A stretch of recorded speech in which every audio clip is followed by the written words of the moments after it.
దాడికి నిరసనగా బీఆర్ఎస్ కరీంనగర్ నగర బంద్ కు పిలుపునిచ్చింది. ఇందులో భాగంగా నల్ల జెండాలతో నిరసన తెలిపేందుకు వచ్చేందుకు ప్రయత్నించిన గంగుల కమలాకర్ ను పోలీసులు హౌస్ అరెస్ట్ చేశారు. దీంతో గంగుల ఇంటి వద్ద ఉద్రిక్త వాతావరణం నెలకొంది. ఇరు వర్గాల మధ్య వాగ్వాదం చోటు చేసుకుంది. పోలీసులపై మాజీ మంత్రి గంగుల కమలాకర్ ఆగ్రహం వ్యక్తం చేశారు. తెలంగాణలో శాంతి భద్రతలు లేవని, పోలీసులు కాంగ్రెస్ పార్టీ కబంధ హస్తాల్లో ఉన్నారని విమర్శించారు. కేంద్ర మంత్రి దాడుల సంస్కృతిని తెర మీదకు తీసుకురావడం మంచి పద్ధతి కాదంటున్న మాజీ మంత్రి కరీంనగర్ ఎమ్మెల్యే గంగుల కమలాకర్ తో ప్రతినిధి రిషికేష్ ఫేస్ టు ఫేస్.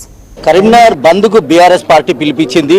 ఒకవైపు కరీంనగర్ లో బంద్ ప్రశాంతంగా కొనసాగుతుంది. మరోవైపు మాజీ మంత్రి కరీంనగర్ ఎమ్మెల్యే గంగుల నివాసం వద్ద ఉద్రిక్త వాతావరణం కొనసాగుతుంది.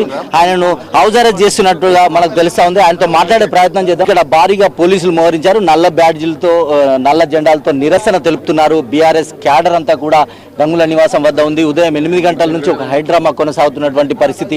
ఈ నేపథ్యంలో ఇదే అంశం పైన మాజీ మంత్రి కరీంనగర్ ఎమ్మెల్యే గంగుల కమలాకర్ మాట్లాడే ప్రయత్నం చేద్దాం. సార్, నల్ల జెండాలతో నిరసన చెప్తున్నారు, నగర బంద్ అన్నారు. ఏంటి సార్, ఏం చెప్పాలనుకుంటున్నారు? కరీంనగర్ ప్రజలకు భద్రత కోసము ఈరోజు బంద్ పాటిమని చెప్పినాం. బంద్ పాటిస్తున్నారు. ప్రజల ఆస్తుల రక్షణ లేకుండా పోయింది. ప్రజల మీద దాడులు జరుగుతున్నాయి. ప్రజల ఇళ్ల మీద దాడి జరుగుతున్నది. కాబట్టి ఆ దాడులు కొనసాగద్దు, ప్రజలకు రక్షణ కల్పించాలని చెప్పేసి ఇటు కేంద్రంలో ఉన్న బీజేపీ కానీ రాష్ట్రంలో ఉన్న కాంగ్రెస్ పార్టీకి మేము పిలుపుడం జరుగుతుంది. శాంతియుత వాతావరణంలో బంద్ జరుపుకుంటున్నాం. ప్రజల ఆస్తుల రక్షణ కల్పించడం కోరము. ఈరోజు గంగుల కమలాకర్ ఆఫీసును దాడి చేసిండ్రు. రేపు పొద్దున పోలీసు స్టేషన్ దాడి చేస్తారు. ఎవరు రక్షణ కల్పిస్తారు? కాబట్టి కొనసాగద్దని చెప్పేసి మేము ఈరోజు బంద్ పాటిస్తున్నాము. బంద్కి ఇమీడియట్ పిలిపిన వాళ్ళు ప్రజలు స్వచ్ఛతంగా బంద్ పాటిస్తారు. ఈ క్యాంపు కార్యాలయం పైన దాడి జరిగింది. అసలు క్యాంపు కార్యాలయంలో కౌశిక్ రెడ్డి వచ్చి ప్రెస్ మీట్ పెట్టే అవసరం లేదంటూ కూడా బీజేపీ శ్రేణులు చెప్తున్నారు. క్యాంపు కావాలంటే మా ఇంట్లో ఎవరైనా ఎమ్మెల్యే రావచ్చు, కాంగ్రెస్ ఎమ్మెల్యే వచ్చి ప్రెస్ మీట్ పెట్టుకోవచ్చు. తప్పే ఉన్నది. విమర్శకు ప్రతి విమర్శ చేసుకోవాలి. కానీ దాడి ఏమన్నారా? ఎవరు మాట్లాడతారు? చంపెత్తారా? వీళ్ళు తుపాకుతో కాల్తారా? ఇది కొనసాగద్దనే మేము కోరుతున్నాం. అది దాడి వెనుక ఎవరైనా ఉన్నారని చెప్తున్నారా? బీజేపీకి ఆర్డర్ కనబడుతుంది కదా, ఇంకా వెనుక ఎవరు ఉన్నది? బీజేపీలో నాయకులు కనబడుతున్నారు, గెలిచే కార్పొరేట్ ఉన్నారు. దాన్ని కంట్రోల్ చేసిన బాధ్యత ఈరోజు బండి సంజయ్ కంట్రోల్ చేయాలి. సార్, ఈ యొక్క గొడవకు ప్రధాన కారణం అంటే మీరు ఏం చెప్తారు సార్?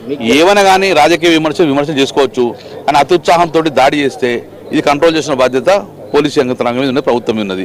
కాబట్టి అతి ఉత్సాహం ప్రదర్శించద్దని చెప్తున్నాం. సార్, ఒకవైపు తెలంగాణ పోలీస్ బేస్ అన్నారు ఒకప్పుడు బీఆర్ఎస్, ఇప్పుడు లా అండ్ ఆర్డర్ ఫెయిల్యూర్ అని ఇదే బీఆర్ఎస్ చెప్తోంది. ఏంటి ఈ కాంట్రడిక్షన్? కాంగ్రెస్ పార్టీ నాయకుల కబంధ హస్తాల్లో పోలీస్ డిపార్ట్మెంట్ ఉన్నది, ఉండకూడదని చెప్తున్నాను.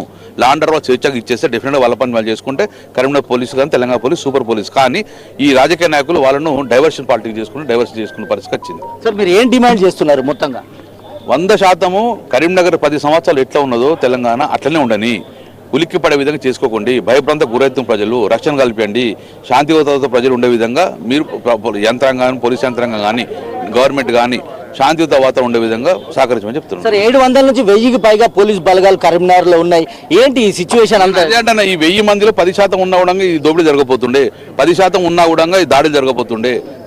మీరు యాంటీ సోషల్ మీడియా కాన్సెంట్ చేయండి, మా మీద కాన్సెంట్ చేయొద్దని చెప్పి కోరుతున్నాం. సార్, దాడులు మా సంస్కృతి కాదని బండి సంజయ్ స్టేట్మెంట్ ఇచ్చారు.